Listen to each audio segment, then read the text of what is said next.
Magandang araw po mga Kapinoy, kamusta po kayo? Ay nako, itong ating Senate President na si Tito Sotto, no? Abay, pinagtulungan. Pinagtulungan, kinuyog talaga, no? Kinuyog kahapon. Kinuyog siya ng mga members of the minority sa ating sa Senado. Sus ko po. Ano? Kinuyog ng ano ba ito? Abogado, dalawang abogado, no?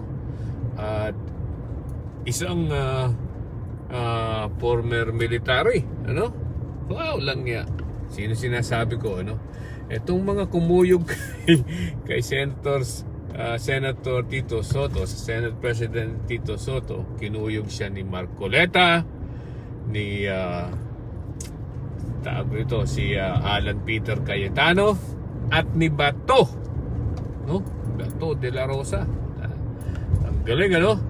Ang galing-galing nila, pero mukhang kinaya ni Tito Sotto ang tatlong kumuyog sa kanya. Mukhang coordinated, ano? Kung coordinated yung pagtira nila tungkol sa desisyon ng plenaryo na dalhin si Bryce Hernandez sa Pasay City Jail, ano? Di ba?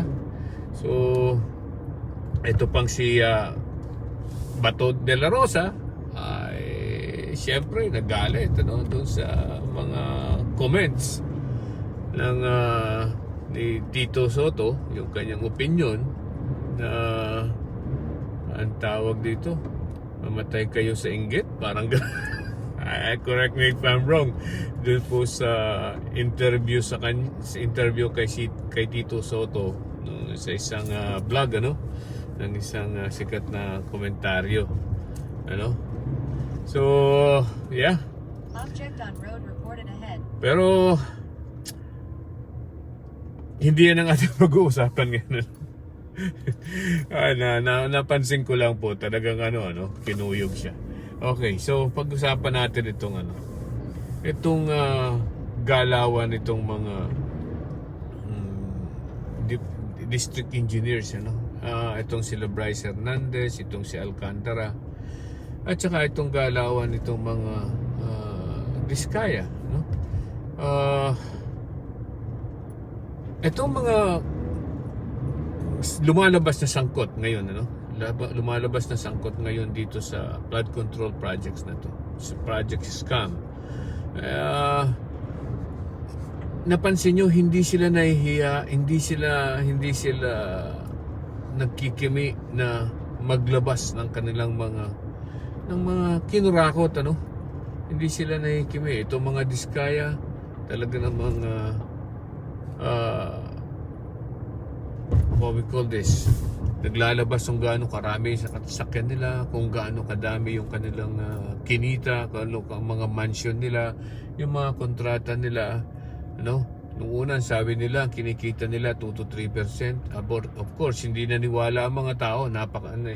Engot ka ba kung maniniwala ka 2 to 3% lang ang kikitain ng mga yan? So nitong huli, nag 10 to 15% na daw kinikita nila. Medyo malapit na, no? Despite the fact na marami pa rin kurakot. So paano nila sila kumikita ng 10 to 15%? Of course, kanilang isa substandard or commission na ghost project na, no? Ito namang sila Bryce Hernandez at yung mga taga-DPWH, itong sila Alcantara.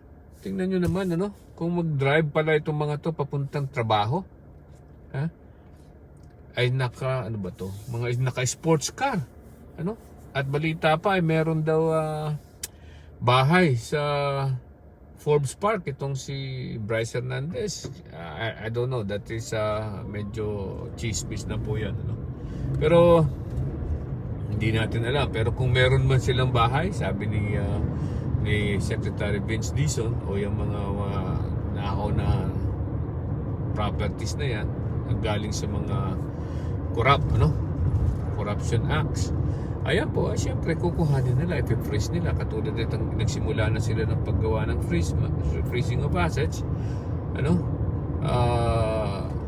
In coordination of AMLAC at saka Bureau of Internal Revenue. So,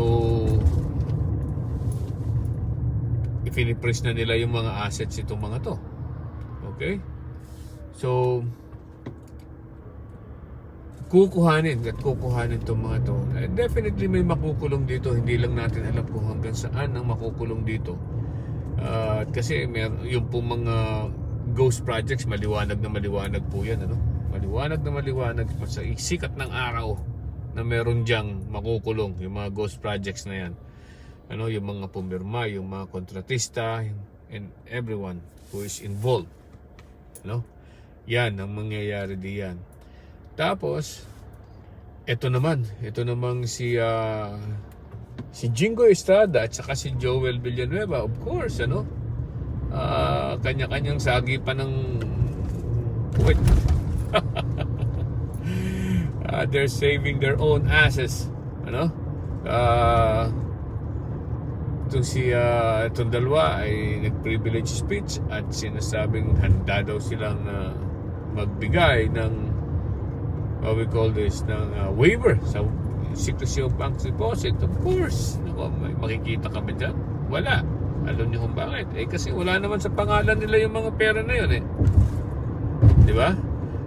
Ito naman si Jingoy, abay, dati nang nangyari sa kanya yan, di ba? At saka si Joel, dati nang nangyari dyan sa kanya yan, di ba? Doon sa PDAFI scam, yung mga yan, sangkot din yung mga yan di ba? Hindi nga lang nakulong o nakulong man itong si Jingoy, pinalaya rin. Kaya nga sabi ng mga tao, may mangyayari ba dito? Well, as usual, ang mangyayari dito sa investigasyon na yan ay mga maliliit. Yung mga wala yung mga politiko na yan. Malilinis daw sila Malilinis sila, yung mga politiko na yan. Wala silang kinalalaman diyan kahit sila na nag-insert. Di ba? Etong si ewan ko kung ano mangyayari dito kay tinatawag natin itong si Jingo Estrada. Mukhang nilalaliman na ni Ping Lacson ang investigasyon, lalo na't mukhang may nagtatama sa mga sinasabi ni Bryce Hernandez. Ano yung mga nagtatama na mayroong 355 million na project sa Bulacan, na ang nagbaba daw nun or nag-insert nun ay si Jingo Estrada.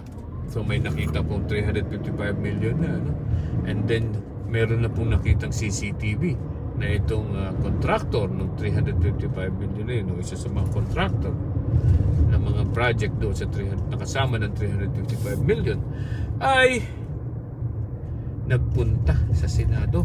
Kita ng CCTV, di ba? Siyempre, bago magsalita itong si Ping Lacson, kailangan muna niya ng mga resibo, so kailangan daw kausapin yung kung sino man yung nagpuntang yun. At the same time, at saka sino yung binibigyan na yan, Weng Ramos na daw yan, nasa ngayon daw ay may sakit. So malaman natin na susunod na kabanata. Magandang araw po, bye bye.